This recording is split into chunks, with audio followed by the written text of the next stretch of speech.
Bonjour et bienvenue sur votre chaîne d'information Sahel Info. Si vous êtes nouveau, n'oubliez surtout pas de vous abonner pour ne plus rien manquer sur l'actualité au Sahel, car l'information vous donne accès au monde.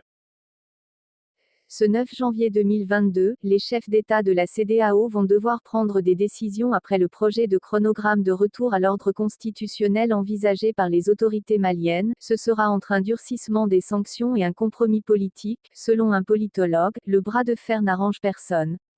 Entre le Mali et la Communauté économique des États de l'Afrique de l'Ouest, CEDEAO, l'heure de vérité s'est peut-être décidée entre la fin de 2021 et le début de 2022, s'appuyant sur les recommandations des Assises nationales de la refondation arrivées à leur terme le 30 décembre dernier. Abdoulaye Diop, le ministre malien des Affaires étrangères, est allé à Accra, la capitale du Ghana, soumettre un projet de chronogramme électoral au président en exercice de la CEDEAO, le chef d'État ghanéen Nana Akufo-Addo. Le document prolonge la transition jusqu'en décembre 2026 au plus tard. Or, depuis le putsch d'août 2020 qui a abrégé le pouvoir de l'ex-président Ibrahim Boubacar Keïta, l'organisation régionale réclame un retour à l'ordre constitutionnel en février 2022. Ce timing, surprenant pour beaucoup d'observateurs et condamné par plusieurs partis et regroupements politiques, serait-il le défi de trop des colonels de Bamako à des chefs d'État ouest-africains placés de fait au pied du mur?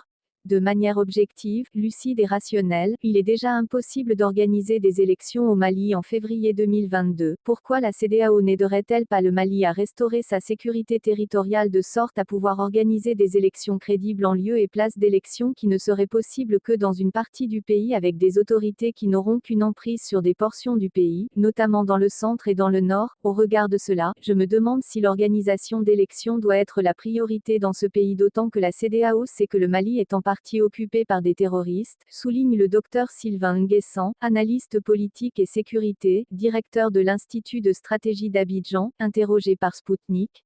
Après Abdoulaye Diop à Accra, c'est le médiateur de la CEDEAO pour la crise malienne, Goodluck Jonathan, qui a débarqué à Bamako le 5 janvier dans l'optique de faire entendre raison à la junte sur les conséquences politiques et économiques que peut avoir une transition jugée aussi longue. Cette visite de l'émissaire communautaire est un prélude au sommet extraordinaire des chefs d'État convoqué d'urgence pour le 9 janvier dans la capitale ghanéenne. Les risques d'un durcissement des sanctions contre le Mali sont réels.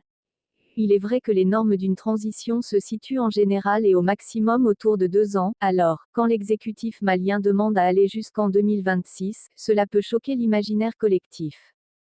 En même temps, je suis surpris que la seule arme que détient la CEDEAO dans les pays en crise soit des menaces d'embargo, alors qu'il est de notoriété que ce type de sanctions n'atteint jamais véritablement les cibles.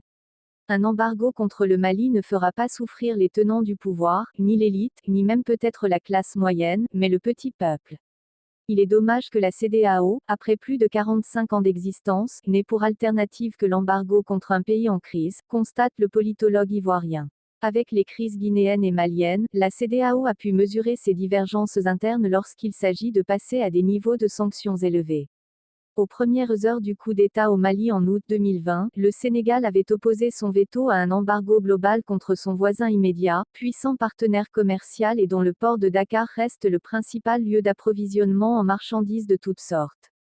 Dakar pourrait-il fermer les yeux en considérant que le pouvoir de transition malien a définitivement dépassé les limites du tolérable? Il n'y a pas d'autre alternative que le compromis politique entre les deux parties. Les menaces n'y feront rien. La CEDEAO ne doit tirer aucun plaisir à voir nos cousins maliens souffrir de faim en plus des attaques terroristes qu'ils subissent au quotidien et qui ont déjà fait assez de morts. À mon avis, il est nécessaire que la CEDEAO baisse le ton et que les autorités maliennes donnent sa chance à cette recherche de compromis de sorte qu'une solution durable puisse être trouvée.